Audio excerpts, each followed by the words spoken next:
출애굽기 32장 1절로 20절 말씀 교독합니다. 오늘 말씀은 이스라엘 백성이 금송아지를 만들어 우상을 섬기는 것을 내용으로 하고 있습니다. 첫째로 송아지 형상을 만들어서 하나님이라 라고 하였습니다. 모세가 시내산 정상에 있을 때에 백성들이 기다리지 못하고 아론에게 요구하여 만든 것입니다. 금송아지 형상으로 만들어 애굽에서 인도하여 낸 하나님이다 섬겼습니다. 1절 말씀 보니까 그렇게 되어 있습니다. 아론은 백성들을 막아 세우지 못하고 그들의 요구대로 우상을 만드는데 앞장섰습니다. 여기는 결정적으로 아론의 잘못된 리더십이 들어가 있습니다. 이스라엘 백성들은 이미 모세에게도 돌을 들어서 죽이려고 던지려고 그랬잖아요. 어려움 닥치니까 그렇게 모세한테 대들어서 모세에게 책임지라 이렇게 원망했던 이스라엘이기 때문에 아론에게도 마찬가지로 그랬습니다. 그럴 때 아론이 재빨리 그들의 요구대로 우상을 만들어냅니다. 그래서 어쩜 그렇게 한마디 고민도 없이 그렇게 하는지 우리가 잘 이해가 안 됩니다. 여호와께서 이런 사실을 모세에게 알리셨습니다. 7절 말씀이에요. 이러한 백성들을 모습을 기뻐하지 않으시고 진노하셨습니다. 우상을 만들어 하나님이라 부르며 섬기는 것을 하나님은 원치 않으신 것입니다. 그들의 명목은 애굽에서 인도해낸 신이다, 하나님이다 이렇게 섬긴 거예요. 송아지를 놓고 하나님 기뻐하지 않으셨어요. 그래서 우리는 뭐 산을 보면서 하나님 하고 섬긴다고 하나님이 좋아하시는 거 아니에요. 또 우상을 놓고 하나님이라고 부른다고 되는 것이 아니라는 거예요. 하나님이 원하시는 대로 우리가 하나님을 섬겨야 되는 것을 알 수가 있습니다. 하나님이라 생각하며 우상을 섬기는 것도 용납하지 않으셨습니다. 두 번째로 모세가 여호와 앞에 중보기도 합니다. 11절부터요. 여호와께서 징계를 내리실 순간에 모세가 여호와 앞에 엎드려 기도합니다. 백성의 노를 그치시고 용서해 달라고 기도합니다. 애굽 땅에서 구원하신 하나님 백성에게 진노하실 경우에 두 가지 문제가 있습니다. 첫째는 애굽 사람들이 비웃게 된다는 거예요.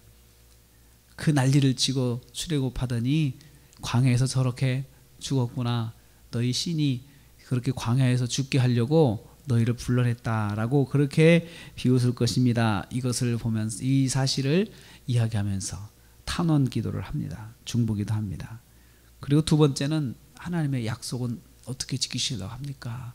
약속에 의존해서 기도합니다. 주의 종인 아브라함과 이삭과 야곱, 이스라엘이라 부르는 야곱을 기억하셔서 용서해 주시옵소서 이렇게 중보기도를 합니다. 하나님 잘못된 거 압니다. 그렇지만 우리 조상에게 약속한 것을 이루시기 위해서는 주님 좀 참아주십시오. 용서해 주십시오. 이렇게 기도를 했습니다. 영원한 기업의 약속을 기억해서 용서해 주시기를 기도하고 있습니다. 그래서 결과는 여호와께서 화를 멈추십니다. 진노를 멈추시고 참으시죠. 여기서 중보기도의 중요성을 보게 됩니다. 모세의 이스라엘을 위한 중보기도, 이것은 망할 이스라엘을 살려냅니다. 여호와의 진노를 멈추게 됩니다.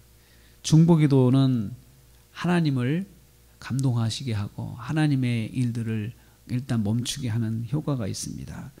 그래서 내가 기도하지 못하더라도 누가 나를 위해서 기도해 주는 것은 정말 복된 것입니다. 또 우리가 남을 위해서 기도하는 것은 정말 그 사람을 살리는 기도인 것입니다.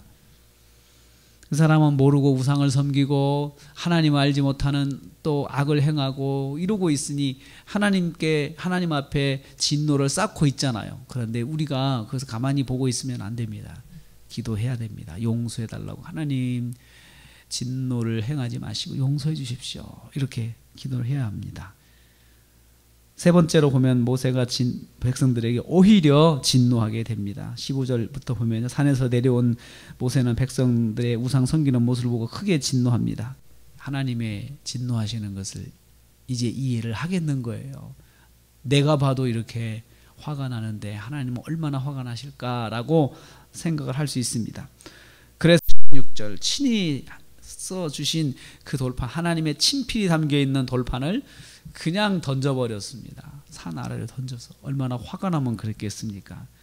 던져버렸습니다. 그리고 금송아지를 불살라서 가루를 만들어 가지고 물에 타 가지고 백성들을 다 마시라고 그랬어요. 나눠서 마시라고 그랬습니다. 우상을 섬긴 백성들을 다 마시게 했습니다. 우상을 갈아 없애버린 것이죠. 우상은 이렇게 없애버려야 됩니다. 남기면 안 됩니다. 그 다윗 이후로 솔로몬 또 이후로 이스라엘 백성 우상을 섬기는 걸 보면은 왕들이 우상을 섬기자고 하나님을 섬겼다 하지만 이처럼 가루로 만들어 가지고 마시진 않았습니다. 깨 없애버리고 그랬죠. 그런데 아예 형상 자체를 없애서 씨를 말려야 되는데 모세가 그렇게 하고 있습니다. 모세는 우상을 가루로 만들어 백성이 마셔서 없애버리게 합니다. 모세의 중보기도와 하나님의 참으심을 우리는 여기서 발견하게 됩니다. 우리는 이 말씀을 통해서 중보기도, 우리는 다른 사람을 위한 기도가 얼마나 중요한지 한번 생각해 보기를 원합니다. 그래서 우리가 다른 사람을 위해서 기도하는 것은, 이것은 그 사람을 살리는 기도예요. 생명을 살리는 기도고, 그 사람이 하나님의 진노 앞에 나가지 않도록 우리가 도와주는 기도가 된다는 것입니다. 중보기도는 하나님께 나가서 내가 대신 기도하는 것입니다.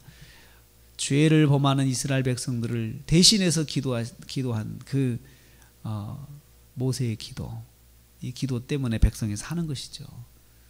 지도자의 큰 역할 중에 하나가 성도들을 위해서 기도하는 것입니다. 민족을 위해서 기도하는 것입니다. 사람들을 위해서 기도하는 것입니다. 영혼을 위해서 기도하는 것입니다. 우리에게 주신 사명 중에 하나가 영혼을 위한 기도입니다. 그래서 영혼을 살리는 기도를 하는 것이 우리의 사명인 것입니다. 영적인 지도자, 우리는 세상에 나가면 우리가 있는 곳에 영적인 지도자입니다. 지도자로서 중보기도, 그 사람들을 위한 기도를 멈추지 아니하고 하나님 앞에 나가서 기도하는 또 저희들 되기를 주님의 이름으로 축복합니다.